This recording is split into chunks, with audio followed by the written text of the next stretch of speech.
Hello students, today I am going to discuss how to crack case studies. There's a very funny thing about life that if you refuse to accept anything but the best, you very often get it. So we are going to aim for the best of everything, the best of marks. Now children find case studies very difficult. They often tell me that ma'am, the most difficult thing about business studies is cracking the case studies. Actually, it's not difficult at all. It is difficult because you don't dare. But actually, because you don't dare, it is difficult. So hold on to that thought while I give you the tips on how to crack case studies. So let's start. How to crack case studies. Cracking case studies might look very similar to opening a coconut.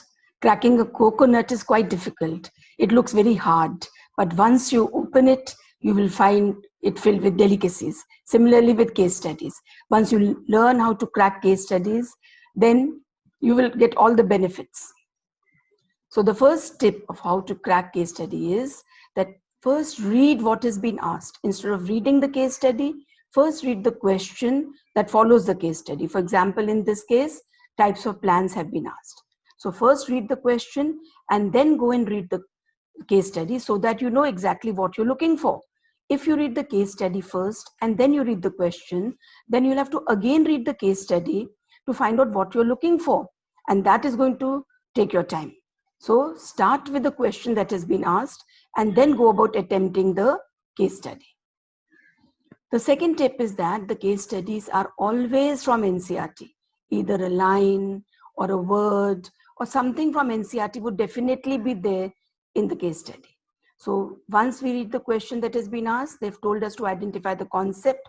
Then we'll go about looking for that concept in NCERT. And here is what I've discovered, that they've used a word selectively disperse. Now, the selectively disperse actually stands for decentralization. And this word has been used in NCERT. So the moment you identify with this word, you automatically come to know that this is all about decentralization.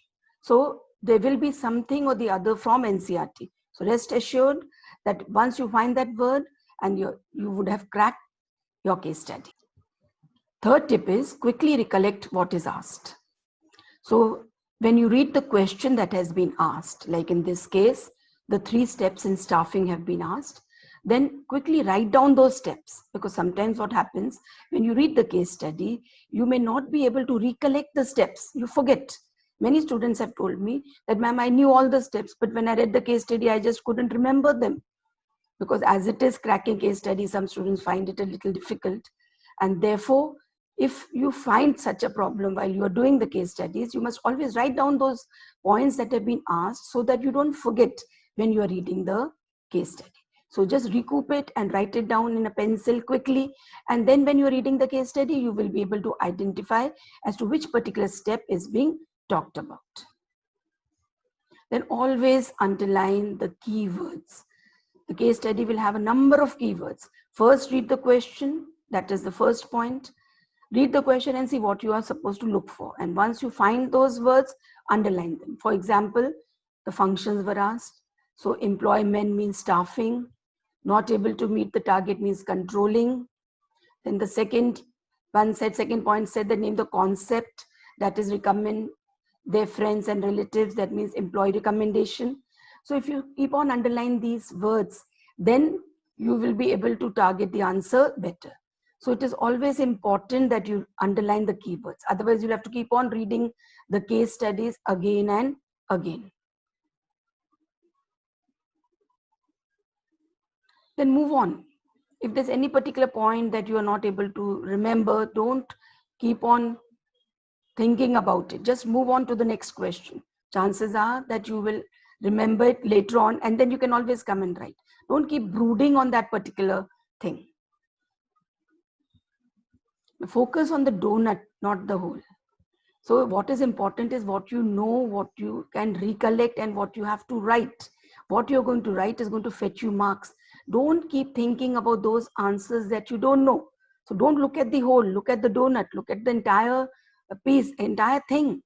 So concentrate on those points which you are able to recollect, which you could understand from the case study, and work on them. If there's any particular point that you are not able to do, doesn't matter. You can always come back and think about it and write it. And one very important tip is that always stick to your intuition. What comes to your mind first is what you should stick to it. 99% chances are that you would be that would be the correct answer. For example, selectively disperse. Selectively disperse actually means decentralization. So you wrote decentralization, but subsequently it struck you maybe it is delegation, and then you cut it and write delegation. So you don't have anybody else other than you to blame. So what comes to your mind first, just stick to that.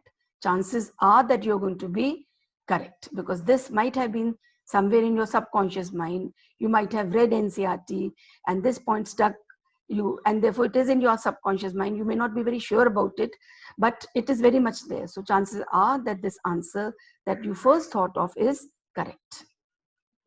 Then read the question very, very carefully. Many times students come and tell me, ma'am, वो तो हमने देखा ही नहीं, वो तो हमें पता ही नहीं था. I knew the entire answer, but I did not see that part of the question. So that is a very sad state of affairs. That should not happen to anybody. Therefore, I'm making this video particularly to bring to the notice of the students those mistakes that the other students have made, and that you should not in any case repeat those mistakes. For example, identify the functions. It's clearly written functions. But students, in the excitement of reading the case study, they often read it as function. And they identify one function and they explain all that only in detail. So they are missing out on a very major thing. So please read the question very, very carefully.